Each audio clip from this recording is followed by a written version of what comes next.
To the 2018 Quick Lane Bowl, presented by Quick Lane as part of Capital One Bowl Mania.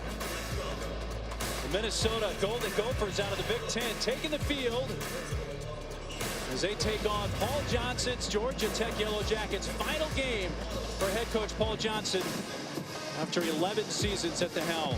Minnesota taking on Georgia Tech from Ford Field in Detroit. Great to have you with us on this day after Christmas. Along with Ray Bentley, I'm Mark Neely. Allison Williams down on the field. We will check in with her momentarily. We just saw Coach Paul Johnson. It's his final game, but also it's the fact that he's so tightly woven with the option offense. A couple of things are disappearing. A couple of end of the era type things tonight. Yeah, what we're looking at is a historical day for college football because the only Power 5 team that runs the option, their coach is leaving. And so this might be our last look at it at this level, at least for a while. And Paul Johnson's done such a great job with that offense and at Georgia Tech. A tough place to get it done, but somehow he has managed to put it together and really been a bit of an icon there now for over a decade. And close to that identity of his is the option. And I'm an old option quarterback from my high school days, and I can personally tell you I'm going to miss Paul Johnson, and I miss the option. So who knows when it'll be back, but we're going to enjoy it this afternoon. Yeah, we got one more game tonight. Allison, how's the emotions down on the field with Coach Johnson? Well, Mark, Coach Johnson is doing his best to keep it business as usual here in his final game after 40 years in the profession. But he admitted that the emotions got the best of him when he told his team about his decision to step away. Since then, though, he says he's been too locked in on getting ready for this game to think about the finality of it. There have been some special moments, some touching tributes from players past and present, but he really wants this game to be about his team's final game together, not his final game as a head coach. But the players will tell you differently. There is extra motivation for them to send their head coach out on top. Quarterback Taquan Marshall said, "We were shocked at first, but we understand his decision, and it's just made everyone want to play and practice that much harder." Well, Allison, we'll see if the Ramblin' Ruck are able to get a win in Coach Johnson's last game. But for Minnesota, that surname Johnson is very prominent because there's Tyler Johnson, wide receiver for Minnesota, who may stand in the way of Georgia Tech winning tonight. Tyler Johnson's a really special football player. He's going to be fun to watch. Minnesota will move him around to try to get him into advantageous situations. And here he's got the press, and he'll beat the press right off the mark. He's going to run a post corner route.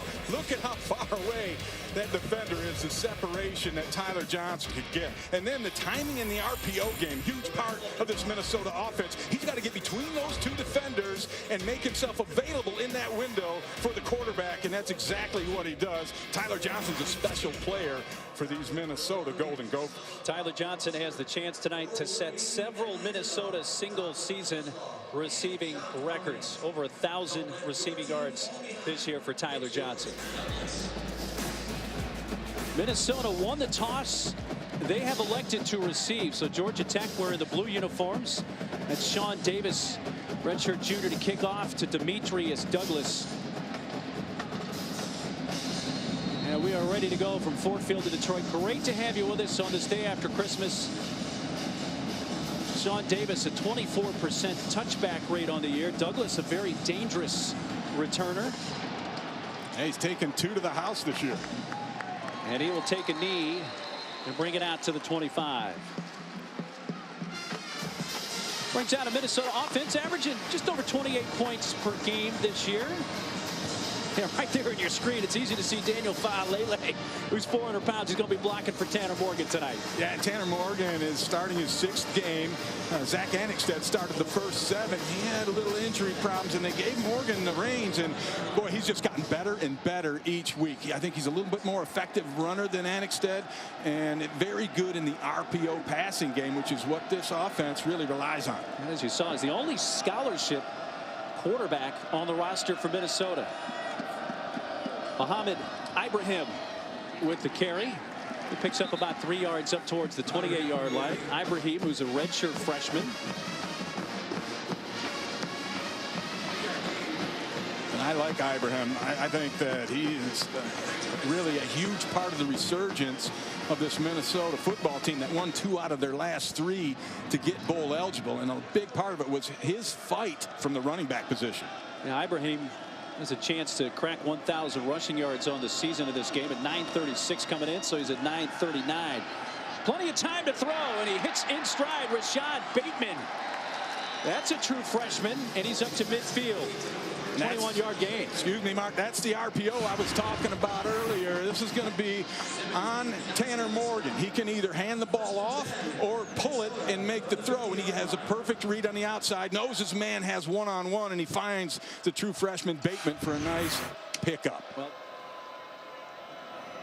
no Tyler Johnson on the field right now with 3 receivers, and it's handed off by Morgan. Once again, Ibrahim bounces off the tackle. He's inside the 20, brought down at the 16 by Tariq Carpenter. 18-yard gain after breaking a tackle about 3 yards past the line of scrimmage. Yeah, I think it's David Curry. He just runs him over. I mean, you had better wrap up and make a play. It's actually Rivera who missed that tackle, but Ibrahim will continue to keep those legs churning. Like I said earlier, he'll either run over you or around you. He doesn't really care. Did a little both on that run right there. He'll get a little breather. Already 4 carries for 32 yards, so he's having 8 yards per tote to start the game.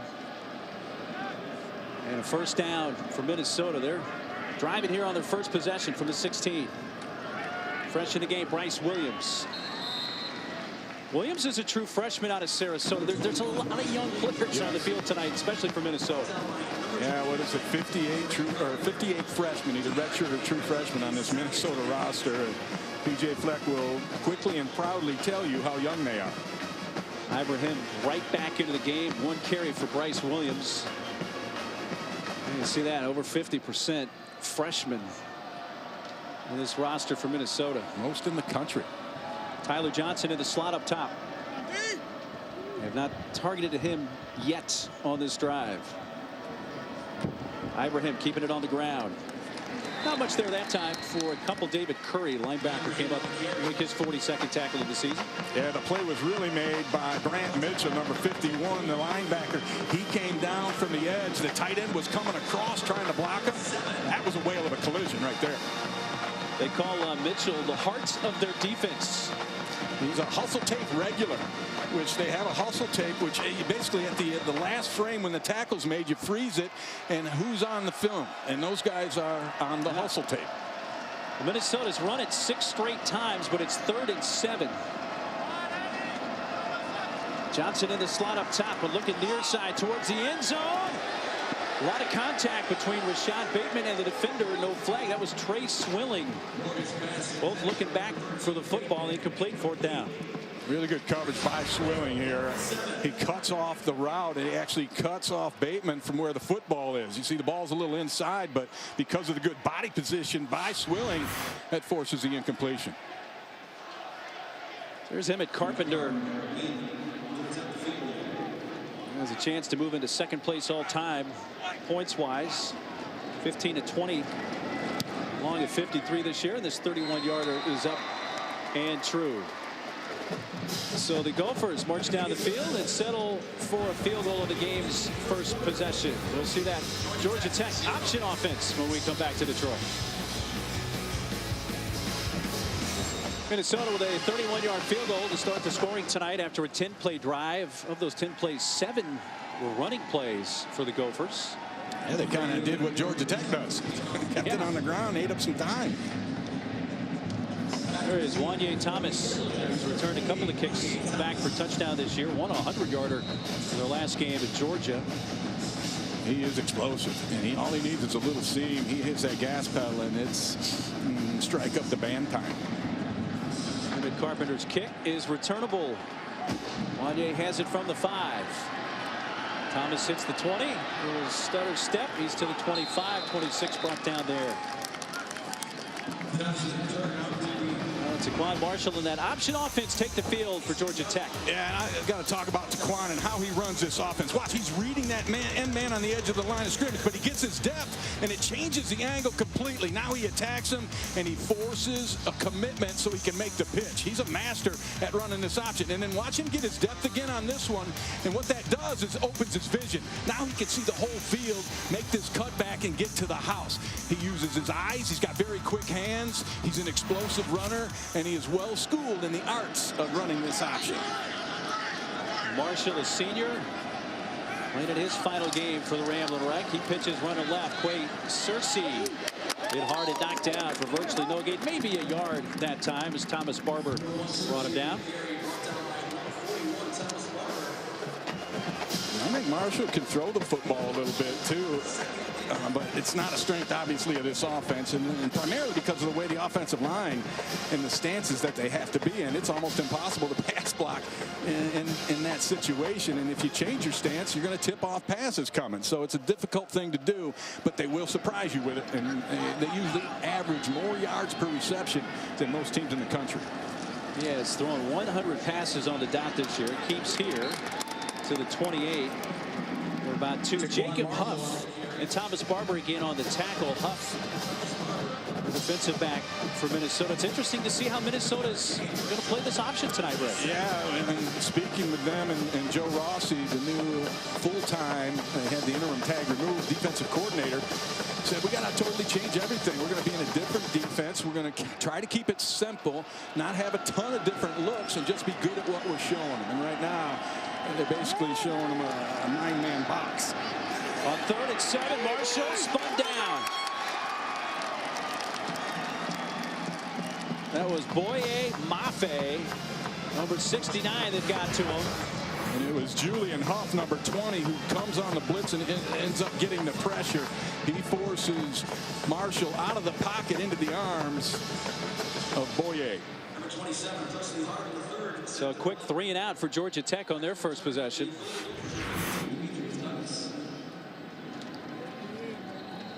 Wesley Harvard, big kid, 6 feet, 245 pounds. He could run a fake on you pretty good, huh? End over end punt, and that hit Looked like it hit the defender. Georgia Tech player. Hit 28 right in the back of the head. Yeah, that hit a Georgia Tech player. Now Tech is recovered, but it hit Tech. Thomas, yeah, Wanye Thomas is the guy who was down there. And they'll get this sorted out, the officials. Let's take a look. But it definitely looked like it hit him in the back. Which would be where the ball would be spotted exactly. in 1st and 10 Minnesota. Yeah, it kind of hit him right in the back, no doubt. So that's where the ball will be spotted. Right about the 36, it looks like. Is where it should be. I didn't think there was any question watching it live. No, that's what happened here. Ball's dead right there. Actually, it did get him in the back of the head. Doink. So it should be at about the 39, 38-yard line. If indeed they can't figure it out while they're down there kibitzing together. Illegal touching by the kicking team. Minnesota will keep the ball. First down, the 48-yard line. Time out on the So they field. add a 10-yard penalty onto that. Minnesota ball when we come back to Detroit. Well, it's called foaling. It combines throwing a football and bowling. And this is an annual event at the Quick Lane Bowl. Minnesota won it this year in sudden death. Man, I have never foaled, and I feel like I've been cheated. Allison, tell me more about foaling. Apparently the big new sport here in Michigan. Ray, I know you have Michigan roots like myself. Yes. I had never heard of it until I worked the Quick Lane Bowl, but it's blown up here in the Mitten. Apparently it started down in Indianapolis around the Indy 500, but their motto is born in Indy, raised in Detroit, and there's several leagues in the area. There's like 20 teams that play in one league. They get up to 100 for their Super Bowl that takes place at the Indy 500, and a good omen, guys, for the Gophers that they won the big match, because the team that wins the foaling match is 2-1 in the actual bowl game. The precursor. All comes down to the foaling. Well, Minnesota takes over where the ball was recovered after the illegal touch at the 48-yard line of Georgia Tech. Going to throw on first down and just out of reach of Rashad Bateman. And not a very good read that time, in my opinion, from Tanner Morgan. That's an RPO where he needs to hand that one off. There was double coverage on the receiver. And you'll get that from young quarterbacks, and sometimes they'll even make the play. Morgan is exceptionally good at in-breaking routes, the even routes on the route tree. Everything that comes towards the inside, he just has a really good knack for that right now. And that's kind of where quarterbacks start. And then those outside breaking routes, that's the next level. Morgan looking left, sets up a screen pass. They get in the hands of Tyler Johnson for the first time, but he is swarmed under by Desmond Branch, number 99, and others for Georgia Tech. Boy, Branch looked like he jumped out of a tree and landed on that play. He took off from his pass rush, seeing that screen. Great change of direction and hustling, getting after that ball on the perimeter. So a 3rd and long for Minnesota. They're 1 and 2 on 3rd down from their first drive. Desmond Branch, who originally started his playing career at New Mexico, his home state.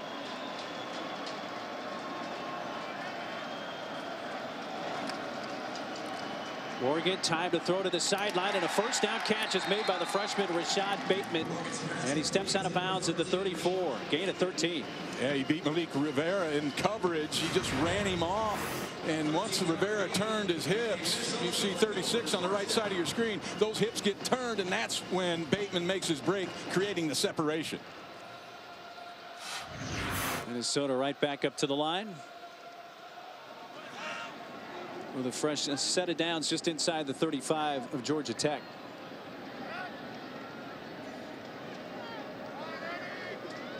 Johnson now in the slot on the near side, handed off. Ibrahim turn to the corner, down the sideline, lowers his shoulder and runs into Lamont Simmons and picks up close to 10 right there.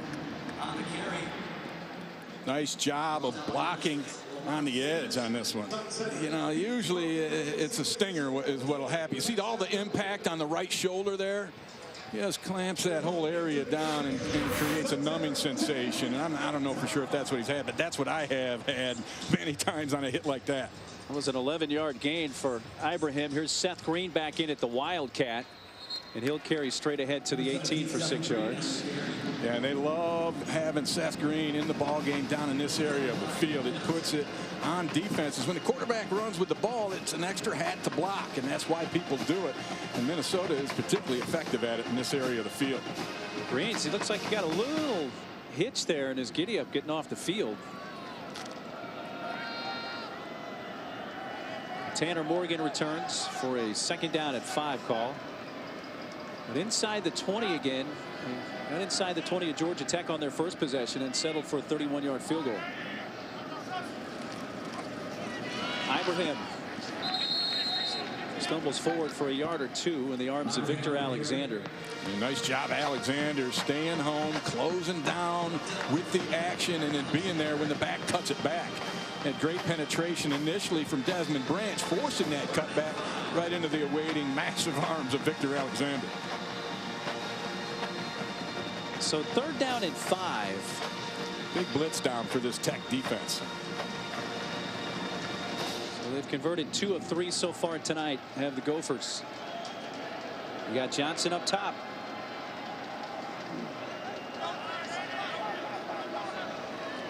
Morgan looks his way. He's going his way to the end zone for Johnson. Over the shoulder, got it. Touchdown. Minnesota, great throw, great catch.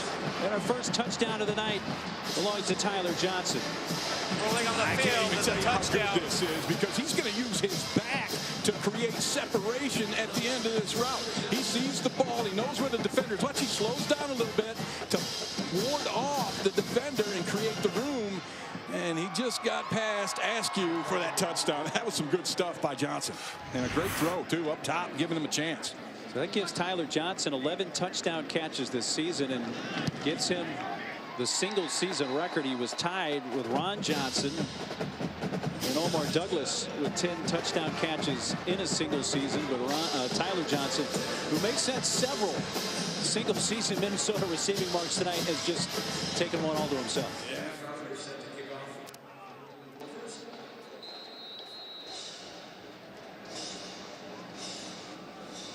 7-play, 52-yard drive for Minnesota that began with that illegal touching on the punt that gave him great starting field position just across midfield on the plus side of the field for the Gophers.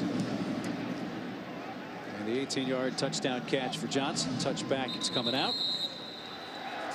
Well, Georgia Tech, this is only their 4th play of the game, and Taquan Marshall was hit right near the line of scrimmage and game tackled. Really controlling tempo and time of possession is Georgia Tech's MO, but It's been Minnesota that's done that to start this game. And that's where this Tech offense has to do something right now, because their defense has been on the field for most of this ball game thus far. 8 minutes and 29 seconds of possession for Minnesota, and they're only 2 minutes and 17 seconds for this Tech offense. They need to get their initial first down. Yeah, they went 3 and out their first possession.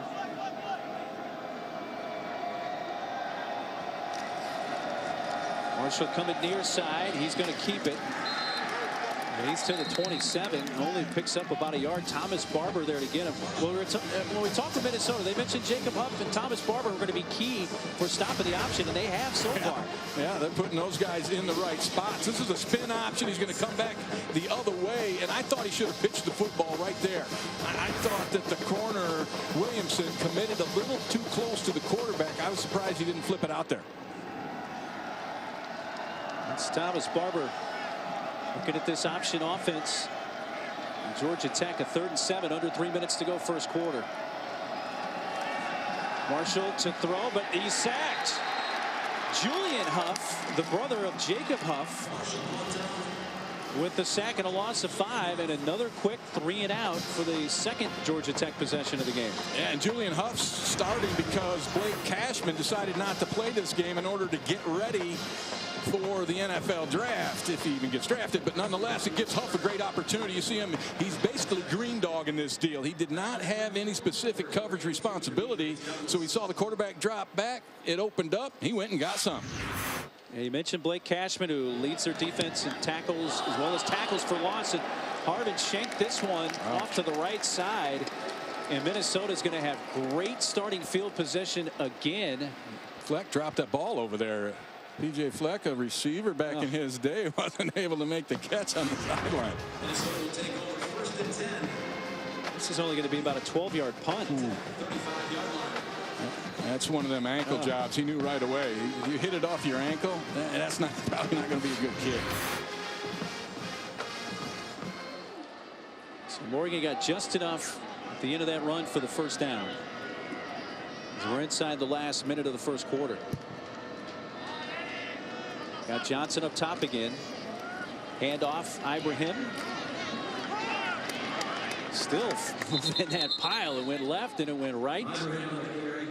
Henri St. Amour, number 94, helping out on the tackle for Georgia Tech in a 4-yard gain. St. Amour did a nice little spin move and spun himself right into that tackle. And talking to Nate Woody, he said that St. Amour is a guy that has incredible speed, which he's able to translate into power. Not everybody can do that.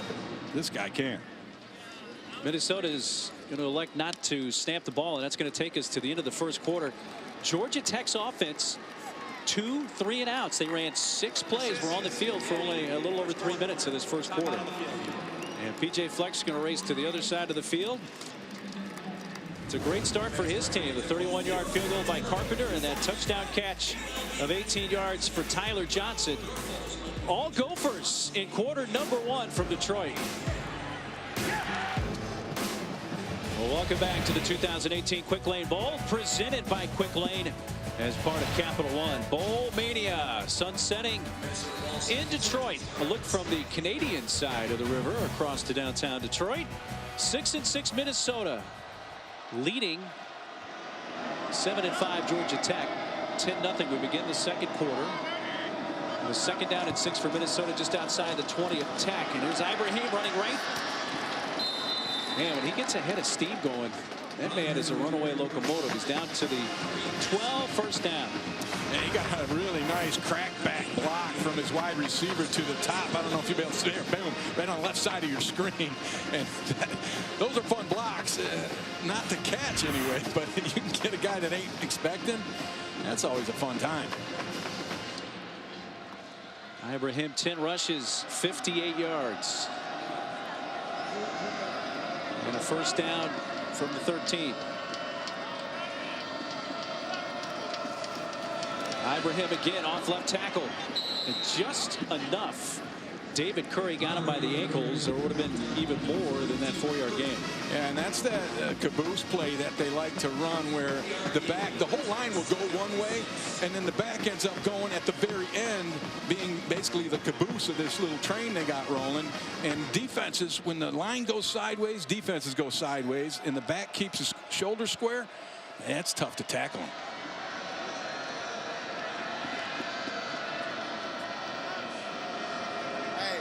That's the Georgia Tech 9. Minnesota already leading 10-0.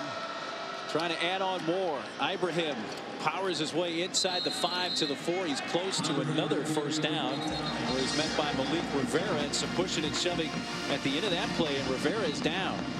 A 4-yard gain brings up 3rd and 2. They're going to spot him down, by the way, outside the 5 as Rivera to his feet. Well, they got started. Sorry, Mark. Go ahead. That's the grad transfer we were talking about from Wofford. The brains of the outfit back there. Yeah. The guy who makes all the calls, adjustments, and he was quite an interesting character. We got to talk to him, and this is a guy you're going to hear about, I think. He's got a lot going on. Forget about it. It's right. 3rd down and 7. So the line to gain right near the 3.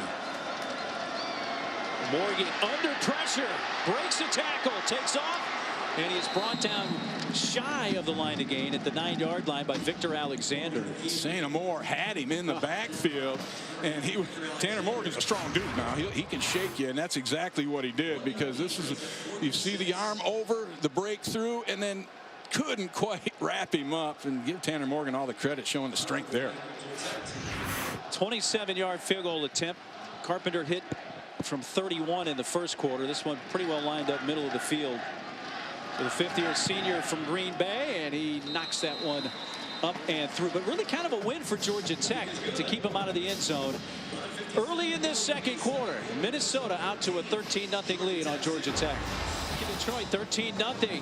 Minnesota leading Georgia Tech. It was still 11-50. So after Thomas was shaken up, the return's going to come all the way out past the 25-yard line. So this is possession number 3 for Georgia Tech. Marshall keeping, and he gets maybe 2 yards to the 31. Really nice play by Julian Huff, coming up, taking on a block, using that momentum from the impact on that blocker to basically pinball himself or carom himself into the back. Watch this linebacker, number 20 to the right is the one who makes this play. Watch him come up, bing, boom. There's a little pinball in there making it happen. We were just highlighting his brother, Jacob, yes, just to make sure all the Huffs were identified on that play. Identical twins. Yeah. Yeah, everyone gets them confused. Marshall gives it this time. Jordan Mason with his first carry. Are we going to start to see what we expected to see? We really haven't seen this option offense yet for Georgia Tech. No, in fact, the previous play to that last one is the first time they actually ran the triple option. And then the most recent play, their longest play of the day, 5 yards, they handed it to the fullback. Now, I've always said, and Paul Johnson will back me up on this, you better pay attention to the fullback against an option team, because at some point, if you don't, he's going to get you. Can they convert on 3rd down and 2? Mason actually kept Marshall down the sideline across midfield. And there's that option we were talking about. Run at a much higher efficiency in a 19-yard run for the quarterback, but now he's slow getting up. And very effectively run this particular triple option. You're going to see a fake to the fullback, the ride, and a lot of guys jump on that. And then he gets to the edge, gets a block, squeezes through. Pitchman was taken, but he found the seam, and that's what they've really relied on, is the quarterback position, making plays with the ball in their hands, and they've gotten that out of both Taquan Marshall and Tobias Oliver, the backup, who we will see at some point this afternoon.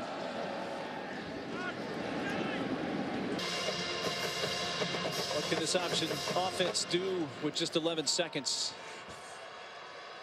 remaining? Marshall looking to put it in the air, and he fires to the near side. Catch is made. Stepping out of bounds at the 32 is Jalen Camp. His 9th catch of the year. Well, about that for some execution in the passing game for Paul Johnson's offense. Like to roll him out to the edge, and that will give Marshall time. And as I stated previously, give him time, he can make some throws. That was a pretty nice one right there. Wesley Wells' longest field goal of the year is 48 yards, but now you're only down to 5 seconds anyway here. Is this just a take a shot to the end zone? It's got to be. Yeah.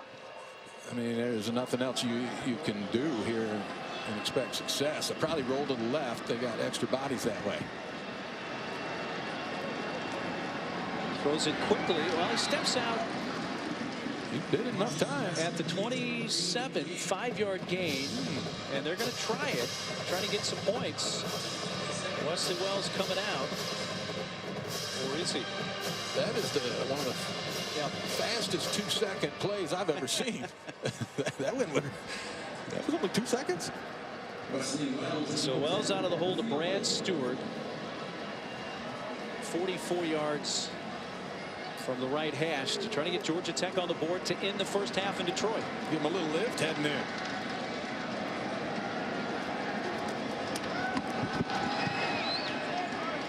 That is up.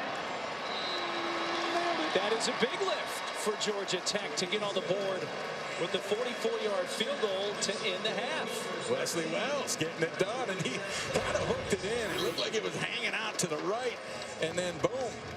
Put that little English on it, leaned into it. So here we go, boys. Well done. Wells hasn't missed a field goal attempt this year. 9 for 9. And head coach Jeff Collins says, hey, they're on the board. So it's a 13-3 Minnesota lead at the intermission. And Tech's going to get the ball to start the second half. Let's send you to the halftime report. Chris, Trevor, Emmanuel. We welcome you back to the Quick Lane Bowl, presented by Quick Lane as part of Capital One Bowl Mania. Look at the Renaissance Center here in downtown Detroit. We're about ready to start the second half in this Big Ten ACC battle. It's the Big Ten team, Minnesota, with the 13-3 lead over Georgia Tech. Great to have you with us from Detroit on this day after Christmas, along with Allison Williams down on the field, and Ray Bitley. I'm Mark Neely. Ray, we expected in the first half maybe to see a precise option offense from Georgia Tech, and for Minnesota, Tyler Johnson dominating. We didn't really get all that in the first half. No, we didn't, and it's hard to get it going when you go 3 and out 2 times in the first quarter, and that's all you get. But what they started to do when they did move the ball was get the fullback involved, and I think that was what was missing right from the beginning, and I look for that here in the second half. Well, Mohamed Ibrahim was effective on the ground for Minnesota in that first half. Yeah, he was extremely effective, did a great job. We take a look at tonight's PlayStation Player Index, and Ibrahim was the guy in the first half. Yeah, 105 yards, and a lot of those were after contact. He was able to break many tackles and keep digging those legs. To me, he's been the star of this ball game thus far, just steady as he goes. And here we go into half number 2 from Ford Field. And Thomas with the fair catch. It'll come out to the 25. What was on Coach Paul Johnson's mind, Allison? Well, Mark, the biggest concern for Paul Johnson and this offense is that they haven't had the ball a whole lot. He said we had a couple of poor possessions to start the game, and then we never really got it back. Minnesota doubled them up on time of possession. So that's his number one concern, is just getting the ball and then doing something with it, which comes down to execution. He said he feels like his team started to get something going, some rhythm established late in the second half. It'll be key for them to do that here early in the second half. Yeah, definitely so. Got the field goal to end the half to get some points. So important to see how they start the second half here. And there's the carry coming to the near side, brought down at the 30-yard line by Jacob Huff is the quarterback Marshall. Yeah, and they did go right back to involving the fullback like I was talking about, Mark, and they didn't give it to him, but they did pick up 5 yards, and they were not ever really ahead of schedule in terms of the change. And this offense kind of feeds off of that. They need little bites, you know. Give me 4, give me 5, give me 6, 3, 4 again. That kind of momentum and push is what they like to do. This time it's the fullback Jerry Howard, but he is met by a wall of Gophers, including Gary Moore. Yeah, Gary Moore had a nice, strong close to the season, and he had a really nice, strong close to that play. Came down the line, and his job on that one was no doubt fullback. And you know, you play an option team, and you get assignments where, okay, I got fullback on this call, I'll take quarterback on that call, that kind of thing. You've got to stay with your assignment, and Minnesota's done a really nice job of maintaining discipline. So this first possession of the second half, and attack a 3rd and 5, and kept breaking a tackle. There goes Marshall at the backside. He'll get the first down. That's what Marshall can do. He made that play pretty much by himself. First of all, pulling it out, and then staying alive and breaking this tackle. I mean, he's been in the backfield. You know, Gary Moore had him again, but slipped down, and that is why Taquan Marshall has been so effective in this offense.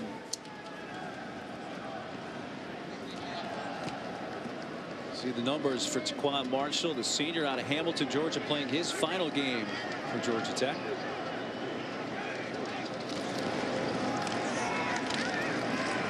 Stop at 40, close to the 40, Jerry Howard.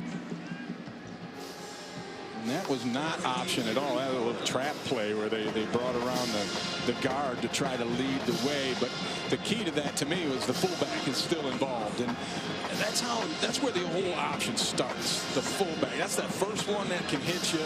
And if you don't get condition of defense that fullback's coming, he's coming, then they're going to be all over the place on you. You've got to make them respect that fullback first. Here's the pitch coming to the near side and carry. Clinton Lynch turning that corner to the 43-yard line. Haven't seen a lot of Clinton Lynch tonight, who's been a 3-year starter in that option offense. And that is the first time that they've pitched the ball in this option offense today. And that tells you something right there. They just have not been being who they are up to this point. Yeah, they had only 3 yards in the first quarter of total offense. Their first 2 possessions were each 3 and out. We're now 2 of 6 on 3rd down tonight. 3rd and 3. Marshall able to get rid of it at the last moment, but Quay Searcy right into the arms of Keandre Thomas. I thought he should have given the ball to the fullback. And as you look at it, that fullback, he got tackled, but he was real close to getting to where he needed to go. Great defense by Minnesota. They'll give them credit. They had guys at every level, and more than one, trying to put a stop to it.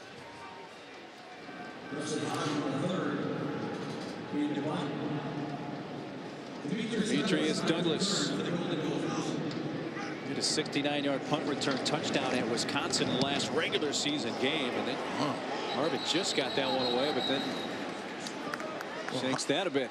And Harvin didn't take the normal punter steps. It was almost like he was going to run with it for a second. That's going to be at the 40-yard line, just an 18-yard punt.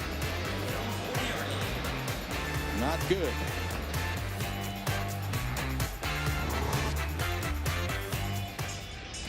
Mohamed Ibrahim has had a big first half, 105 yards. He's averaging about 5.5 yards a carry rate. Yeah, and it seems like he gets at least that every time he touches the ball. And the thing that's impressed me is the physical nature with which he's played. Boom. I mean, he just lit somebody up on that one. He broke a tackle on the previous one. He has been physical and has set the tone for this Golden Gopher offense. He's back in there to start this drive. First possession of the second half for the Gophers. And right back to Ibrahim. And this guy bouncing around. That's a 14-yard run. He's to the 46 at Georgia Tech. A 14-yard gallop. Man, that was an incredible run right there. All the things I had just talked about, he did in that one play. Look at the explosiveness, getting up, making the first man miss, and then boom, just running over somebody and making someone else miss in the secondary. That kid's playing football right now. He is distributing a lot more punishment than he is taking tonight. Yeah, he is. Wildcat. They bring in Seth Green. Green had 2 carries for 11 yards in the first half. He's going to carry here and go straight ahead to the 42 for about 5.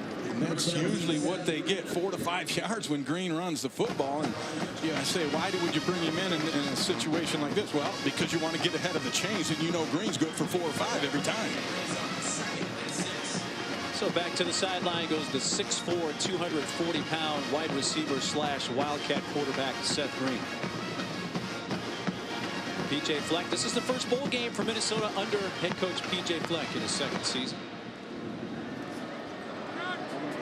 Tyler Johnson in the slot at the bottom of your screen. Looking in his direction, screen pass. There is Johnson to the sideline at the 45, steps out of bounds at the 43, and Allison has more on Johnson, who was just targeted, Allison, for the 5th time tonight. Yeah, Mark, just the 5th, and that's under what Minnesota would like. I mean, they have been really effective in the run game, but that's still low for Johnson. They said they'd like to have 6 to 8 targets per half. He had just 4 in that first half, and that's something that offensive coordinator Kirk Chiraka charts during the games, the checks at the half to make sure they're giving him opportunities to affect the shape and the outcome of this game. Now, he does have a whole section on that call sheet called Tyler Plays. We'll see if he looks to that a little bit more in the second half.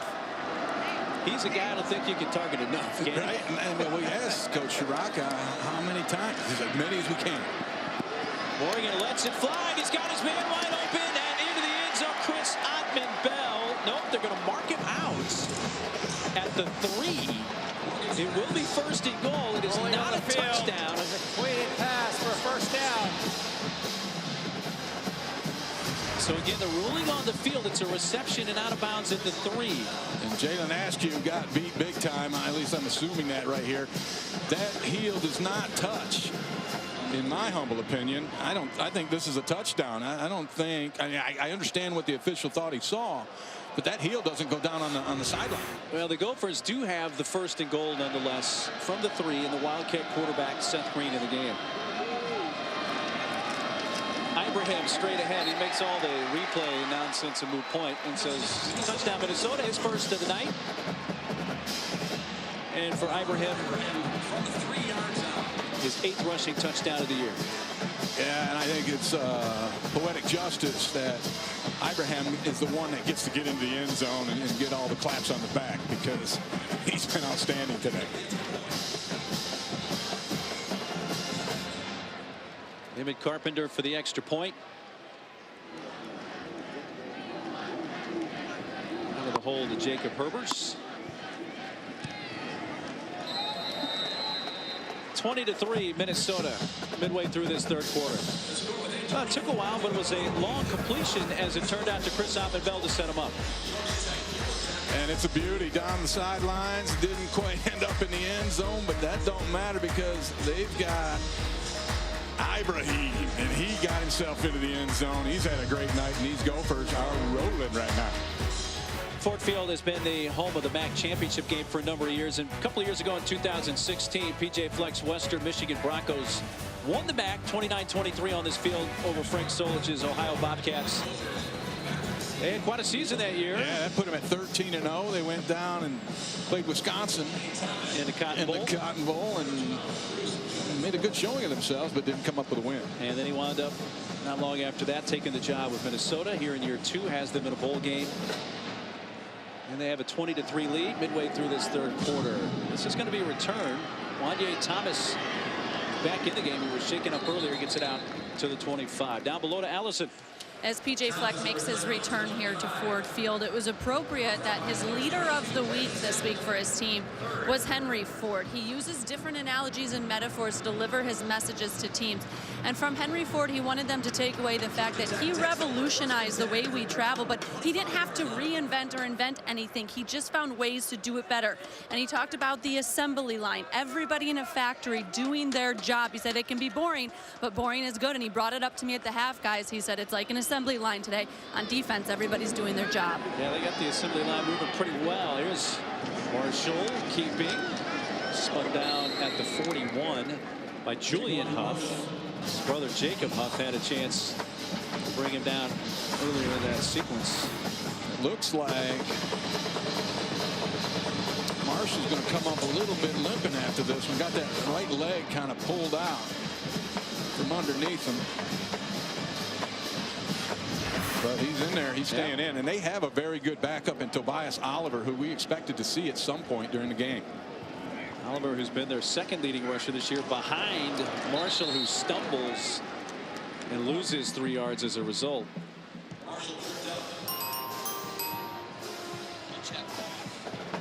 By the way, the Huff brothers combined 10 tackles. They each have 5. And 1 sack tonight. Pretty good production from that family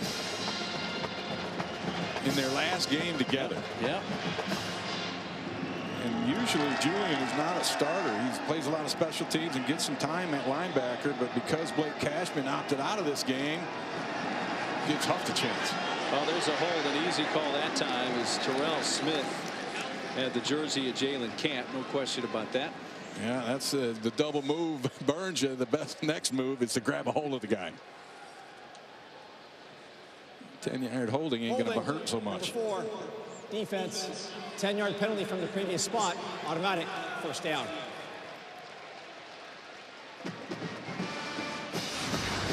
Terrell Smith is a true freshman. You can see he had the back of Camp's jersey, and he got beat on that double move. And to me, that's what you have to do. That guy beat you like that, go ahead and grab him. 10 yards on a defensive holding is a lot more palatable than a home run touchdown pass. First down, Georgia Tech at their 48-yard line. Marshall pitches. This is Cottrell. Nathan Cottrell. That looked like some option football. 15-yard gain as a result. All the way to the edge. This is the depth that Marshall gets, enables him to have the proper angle to make this thing work. And he challenges the defender, gets right up on Jordan Howden, and then boom, the pitch comes out and next level goes. 8th first down of the game for Georgia Tech. They're at the 38 of the Gophers. You see the season rushing yards, 335 per game, leading the nation. They're under 100 so far tonight, and not much there for Marshall as Thomas Barber upends him. Thomas Barber is playing extremely well, and I mean, this is a guy who is so consistent. Led the team with 115 tackles last year, and he's never had a defensive penalty in over 1,300 snaps in his career. Crazy. That's a guy who has things buttoned up. And if the last name sounds familiar, Dad Marion, brother Marion III, of course, great players in their own right. 5 tackles tonight for Thomas Barber. That one's swarmed under. Guess who's right in the middle of that? Thomas Barber. And I tell you, back in my day, everybody ran the option, and playing linebacker against the option, it's as fun as it gets because you are responsible for dive and then quarterback and then pitch. You get to go get all of them. 10th play of the drive here on 3rd down and long.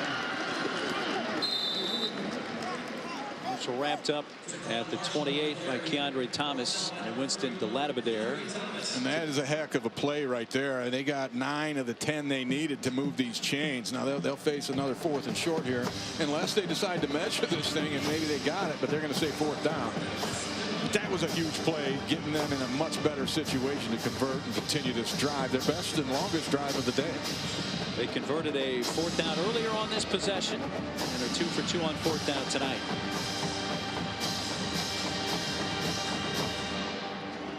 It's 4th and less than a yard. And it sneaks open again.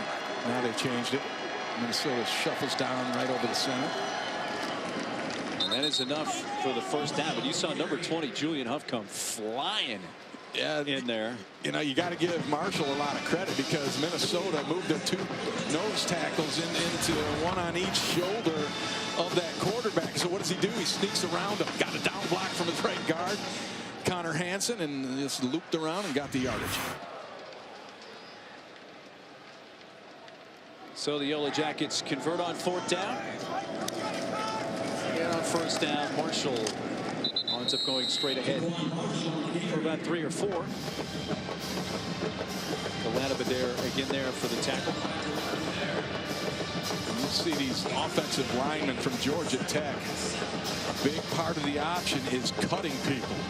And Al Johnson was very sensitive about that in that regard because it's one of the criticisms that he's taken with this offense. But the way they do it, it's a legal play in college football the way things are right now. So I don't see what the complaints are about.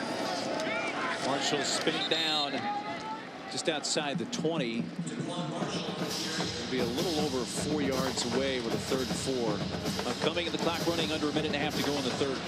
One of the most difficult things about preparing to play this offense, Mark, is to actually simulate those cut techniques in practice. And you really don't want to have guys chopping at your starters' knees all week.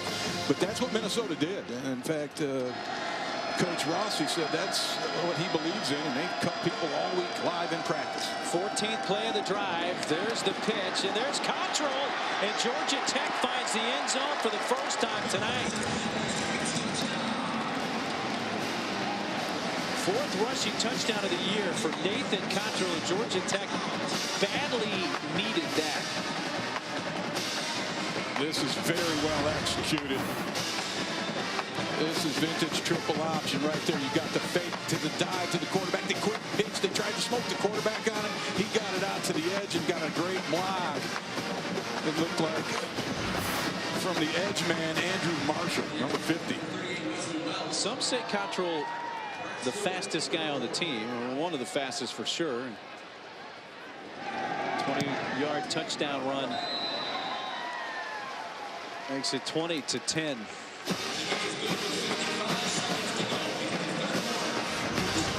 Did we see a call missed with a face mask? Well, let's take a look. There's the big block I was talking about right there with Andrew Marshall. Cottrell into the end zone for the touchdown. I'm going to say that's a nice little football play. I knew you would say that. Davis to kick off. Demetrius Douglas back to receive this.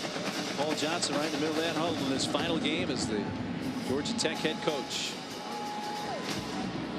decides to take a knee. Boston College Boise State game that was canceled today. First bowl game to ever suffer that fate. College All-Star Bowl did one time. Nothing there. Ibrahim, he loses 2 yards. It's because Jordan Howden, the safety, shot through the gap and got up in there and made a play. Actually, I take that back. That's Jalen Johnson who made that play. But it's a Georgia Tech defense that after their offense just put up their first touchdown of the game would love to have a quick that would be huge. out here. They might start getting excited because I really haven't seen a whole lot of excitement out of them. Ibrahim. That's exciting. Says don't get excited because I'm flashing down the sideline and may be gone. They catch up to him at the 20. Mohamed Ibrahim with a 56-yard run. That was a huge hole. I got to think somebody made a mistake on defense. And then a great block by Chris Altman-Bell. The receiver comes in. He cleans up the safety. And that allowed Ibrahim to get that extra push down the field. That 58-yard run officially for Ibrahim takes us to the end of the 3rd quarter, and Ibrahim now has 179 rush yards. Yeah, and he got a great block. Watch Altman-Bell come in and clean up right there. Boom, and that opened it up on the edge. And Ibrahim off to the races. An ACC Big Ten matchup, and Minnesota leading Georgia Tech 20-10 in what is the final game as head coach at Georgia Tech for Paul Johnson after 11 seasons. And he needs his defense to hold here. The Gophers to a field goal attempt. A touchdown would not be good. Jonathan Fibby-Cole in the backfield to start the quarter, and he blocks for Seth Green. The Wildcat, he's all the way up near the 10. Got to give some credit to this Minnesota offensive line, and it's led by their 5th-year senior, the center, Jared Weiler. Interestingly, Weiler calls all the running plays up there. And the young freshman quarterbacks, they'll do the protection, and sometimes he'll help with that, but he's in charge of the running game. This guy, he's getting ready to take his CPA exam. He knows numbers. He knows what's going on. Coach said he's one of the smartest guys. He would definitely have him take care of his business. And the glue on that offensive line. Ibrahim to the 5. This is a career high now in rushing yardage in a single game for Mohamed Ibrahim. His previous career high was 157 at Ohio State this year in mid-October. He's at 183 rushing yards right now. And He's done it just about every way you would want to see it done. When he's run over people, he's run around them. He's kept the legs churning, even though he looked like he was down several times. Kid's played outstanding tonight. I get a vote on most valuable player. He's got the lead right now. I think I have one of those votes, and I'm in the same camp with you right now. Okay, good, because I hate to have to cancel yours out. Ibrahim gets close, but is barely kept out of the end zone. Running right up the gut behind Jared Weiler, that big center who makes the calls. Got in behind him and got real close. Took a nice shot at the end. He did take a hard shot.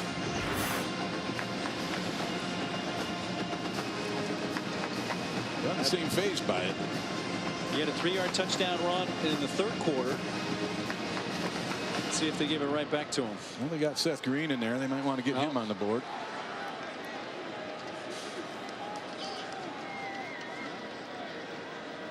Colton Beebe in there, tied in.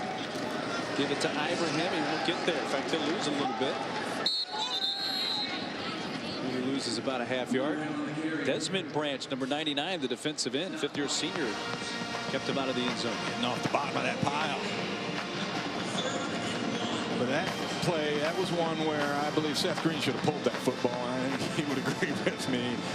But he won. I believe there's a part of them. They want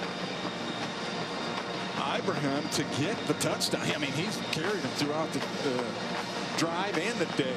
They can get a little of the glory. In fact, they bring Morgan back in. And they got Green staying in the game as a wide receiver, split wide right. Georgia Tech badly needs to keep him out of the end zone. Can they? Ibrahim says no, with his second rushing touchdown of the game to make this a 3-score game. 1-yard touchdown run for Mohamed Ibrahim. And it's been all about him. And this one, he didn't even have to sweat it on this one. Watch this hole open up for him. Really nice block there. The big right tackle we've talked about, Lele all day, the 400-pounder. He got them big cheeks in the way, and there was nothing but air for the back Ibrahim to go through. It's the extra point that makes this a 3-score game now. 17-point lead, 27-10 for Minnesota with almost 3 minutes gone in the fourth quarter. Minnesota 27, Georgia Tech 10, 12:07 to play fourth quarter from Ford Field in Detroit. Yeah, bowl season really kicks in a high gear, really as of today. This will be returned from the 3-yard line. All the way up to the 25. It's Bruce Jordan Swilling. Paul Johnson, who's not saying it's a retirement. I mean, there's a chance he could come back to coach at some point. He says he'll see how things go with a year away from the game. Yeah, so he just needed a break. Felt like it was time. He's been at it for about 40 years. Marshall caught in stride. Quay Searcy all the way down near the 30-yard line of Minnesota. 42-yard pickup. And there's pressure initially. But this is an option pass. The first time they run play action off of option, you see Barber just lay out Marshall. But here's the route on the outside, and it's just a simple little inside post going straight down the field, and the free safety got confused. He got turned around, and that's what made that play go. Pretty good throw, too. Yeah, great throw. They spotted it at the 33, so it's officially a 51-yard pass play. Brad Stewart with his first catch, or not. No, they're saying incomplete. Well, Stewart doesn't agree with him, but I'd have to take another look myself. He's their leading pass catcher with 15 catches this year. Second down. We'll take another look at it ourselves. And does this ball hit the ground? Yeah. Oh, yeah, that's incomplete. Good call by the officials. First time they've targeted Brad Stewart. As Marshall keeping. He brought down at the 27. And we were talking to Paul Johnson, Mark, before the game, and I asked him how he got into the option. He says, you know, the funny thing is he was running a run and shoot offense at Georgia Southern for Erk Russell. Right. Yeah. And he said, you know, this ain't working. They were getting crushed. So he says, I'm going to bring back that double tight formation. He goes, oh, no. He goes, but I'm going to run the option out of it. And I said, okay, let's see what happens. Well, what happened was he got Coach of the Year and won an FCS title. And the rest, as they say, is history. They won a couple of what were then called 1AA, now FCS national championships at Georgia Southern. Georgia Southern still running the option. Yes, they haven't quit. It's a dying offense, that option. Well, back when I was in high school, we ran the veer. This was the late 70s, and everybody ran option. I mean, you were considered crazy if you didn't. You see him sitting in the play with Cottrell. This is a 4th down and 4. They've converted all 3 of their 4th down attempts tonight. See if they want to get that pitch to the edge again, although they go 3 receivers in this look.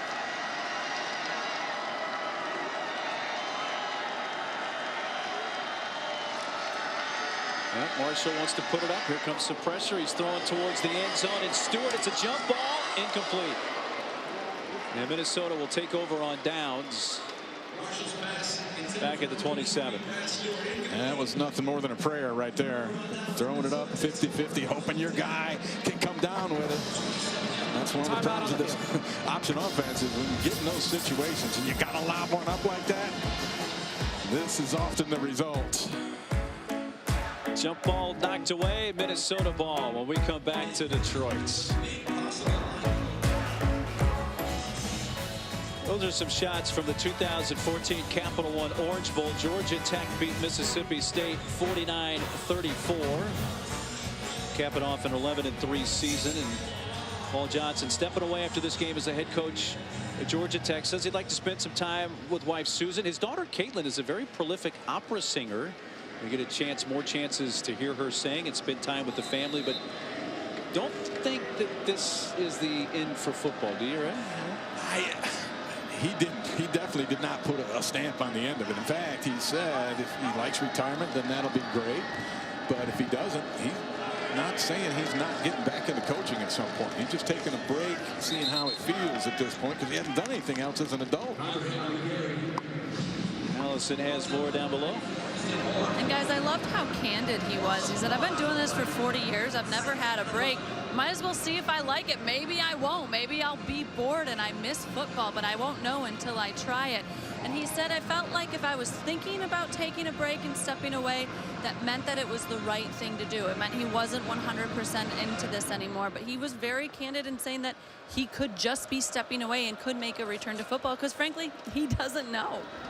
Yeah, Allison Array, I'm sure you remember our conversation with him early in the week. And here's Ibrahim down the sideline to midfield and more. Push him out at about the 42. He even kind of mentioned broadcasting, didn't he? Did you guys hear the same thing I did? Yeah, maybe that's an option. Yeah, he said, I might do what you folks do. Yeah. And I wish him the best at it. It'd be interesting to hear his perspective. Yeah. Well, with that run by Ibrahim, he's now at 220 yards. That was a 33-yard pickup. He's the first Gopher over 200 yards in a game since September 20th, 2014. David Cobb at 207 against San Jose State. We're talking a couple hundred yards for Ibrahim. Green in there is the Wildcat quarterback, and he's going to keep it. Step outside to the sideline. And ushered out at about the 33 by Lamont Simmons.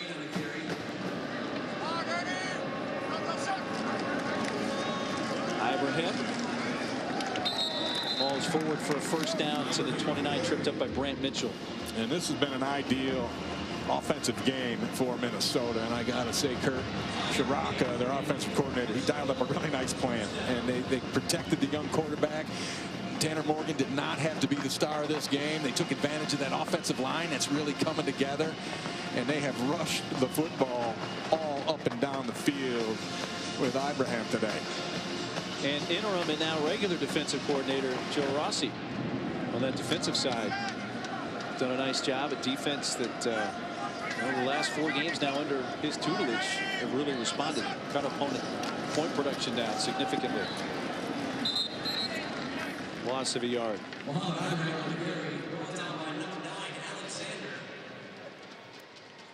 And you got to give PJ Fleck his share of credit too for getting things going early in the year. When they started Big Ten play, they went 1-5 out the blocks, and it was not looking good at all. And somehow they rallied it together. They improved. I think the quarterback situation settled when Tanner Morgan came in, and they turned this thing around, and it's almost a different football team.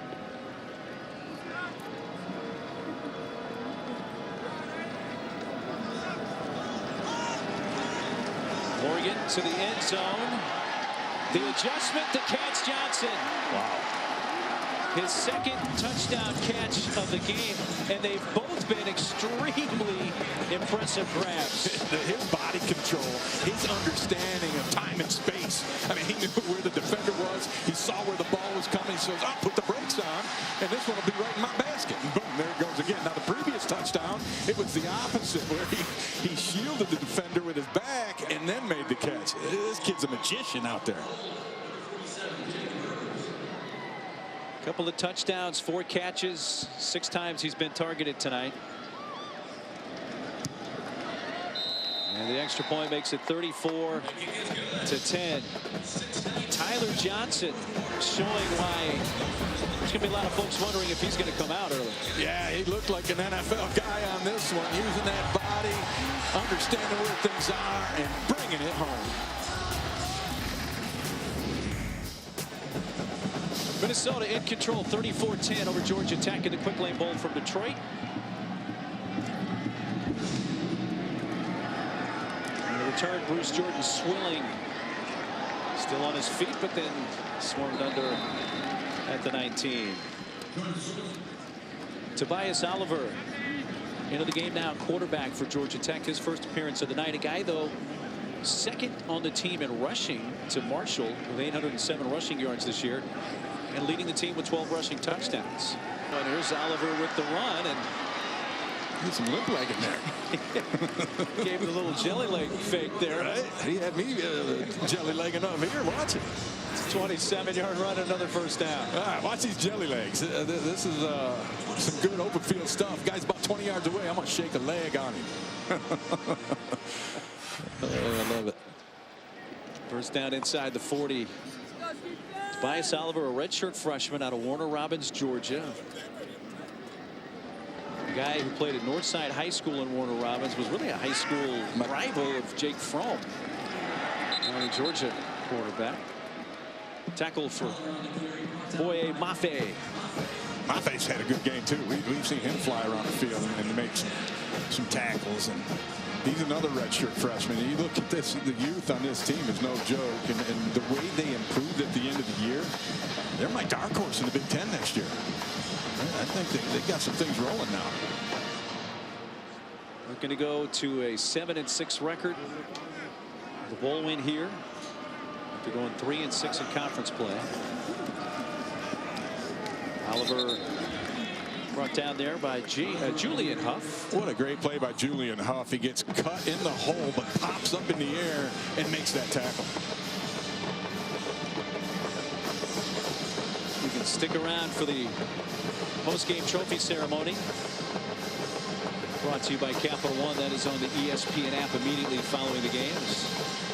Minnesota looking to win their 3rd consecutive bowl appearance. They won the Quick Lane Bowl here in 2015, beating Central Michigan. Then the last bowl appearance prior to tonight was the 2016 Holiday Bowl when they beat Washington State. Here's Jerry Howard with the catch. It'll be the first time they've won 3 consecutive bowl games since head coach Glenn Mason in Minnesota won 3 consecutive bowl games in 2002, 2003, and 2004. They beat Alabama in 2004.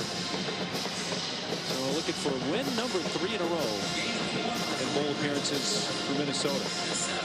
Man, you can't say they didn't come here to play today. There's no question about it. They started it being physical right from the beginning. That running game, the offensive line. They got a couple good skilled players that are flying around on defense. It's a good look. Oliver looking to run again, and he's going to have another first down. Down the sideline, they'll mark him out near the 20. And I know a lot of this, Ray, has to do with the time and score of this game. But Tobias Oliver has come in and represented himself very well here.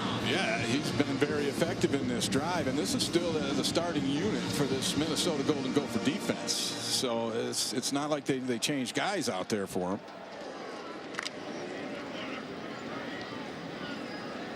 Georgia Tech going to finish at 7-6 this year after a 5-3 conference finish. Went second in the Coastal behind Pitt.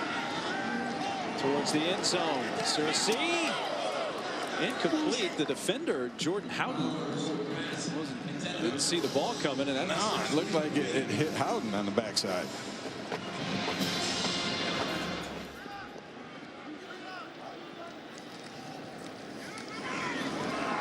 Oliver kicking it outside, but then he is run down by Boye Mafe. Mafe making another play. Timeout, Georgia Tech. 6th tackle of the day for Mafe. Georgia Tech will use their first timeout with just 1:38 to play. Mafe is a Minneapolis area kid from Minnetonka, Minnesota, at Hopkins High School. 34-10, Minnesota. 1:38 away from winning the 2018 Quick Lane Bowl. Oliver scrambling, still looking. Now will run with it. Be upended about the 10-yard line by Julian Huff. Great hustle play from Huff. He was halfway across the field, hit the gas pedal. I didn't think he could get there. Boy, he got there quick. Well, Mohamed Ibrahim has certainly been the MVP with 224 rushing yards. But the Huff brothers, if there was the 1A and the 1B, the Huff brothers would be 1B, wouldn't they? Yeah, Julian with 8 tackles and a sack and a tackle for loss. And then Jacob, 8 tackles. So the Huff brothers getting it done. 4th and 1. Lost the football. Minnesota's got it. And guess who has it? I think that's number 20. Put another check mark in that stat. That is Julian Huff. Rolling on the field, he's going to take fumble recovered that by souvenir home Minnesota. as he would like to. Hey, you sure I can't have that?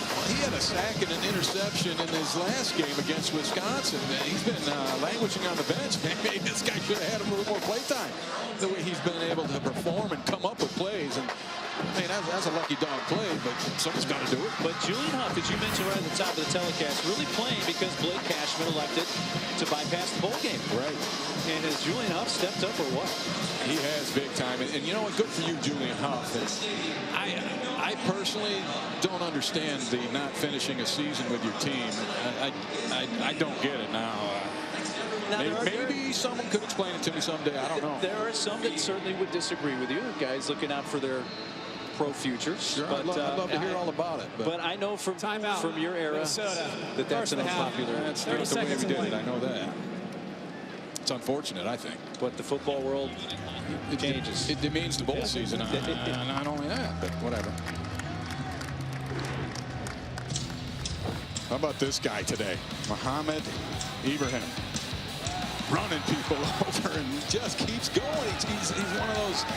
It's like Rocky Balboa in the 15th round. Hit me again because I love it. He's taking it into the house. Got a nose for the goal line, the end zone as well. 224 yards, season high and career high for Ibrahim. And he is tonight's Capital One Player of the Game. Tech on a couple of touchdowns as well. Ray mentioned the career high rushes and rushing yards, averaging over 7 yards a carry tonight, and helping carry his team to a Quick Lane Bowl victory. If they had 5 little smaller trophies, I'd give them to that offensive line too, because those guys have been really good all night. So they've been in the victory formation, and that's going to take care of things.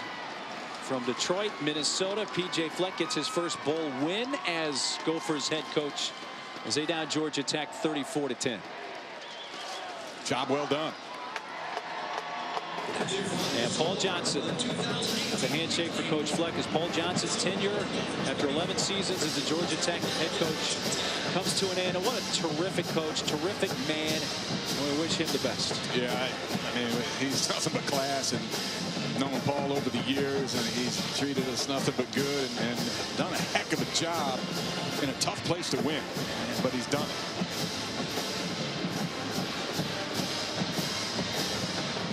So he coaches his final game as the Tech head coach.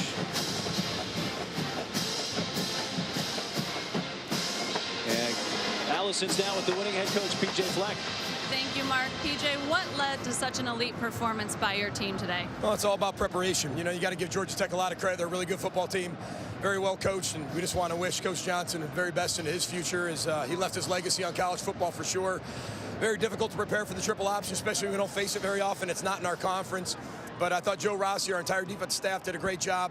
Our offense, just with 8 freshmen starting tonight, you know, just shows a lot about the character of this football team, their grittiness, and their perseverance throughout the entire year. So, you know, we could have been better in a lot of areas, but I'm really proud of them. We tackled well, they did their job, and they played with incredible how. You mentioned the difficulty of getting ready to face the Georgia Tech offense, and you had to do so without several starters on defense. How would you describe the effort that it took for guys to step up? Well, first of all, we're proud of our guys moving on to the National Football League. If that's a decision they make, we want to make that something here that we want to be able to create that NFL experience. If you have an opportunity to leave and you want to do that, we'll support you 100% anyway, if you want to stay or go. But it just shows the depth we're starting to form on this team. There's a lot of young guys that played tonight. We got a lot of seniors who have left a champion. We said at the beginning of the year that we can find a way to be a champion. And we're sitting 3-4. I said, guys, just continue to keep your oar in the water. You got a chance to be a champion, and that's what Row the Boat's all about. You do that, and you end the season winning 2 in a row. You get the Gatorade bath here in the Quick Lane Bowl. How special is this win for you and for your program going forward? Well, it's so special for everybody. Our state of Minnesota, for the Twin City area, our university, our new president coming, which is very, very exciting. But again, it just shows the perseverance of this football team. You know, we're the youngest team in America. To be able to do what they did and finish as strong as they did, it's a tip of the cap to them. So congratulations on Ty Johnson. I know he got a big record tonight. But again, we wanted to send our seniors off the right way. And a lot of these guys have played for 3 different head coaches. Yeah. It's very difficult to do.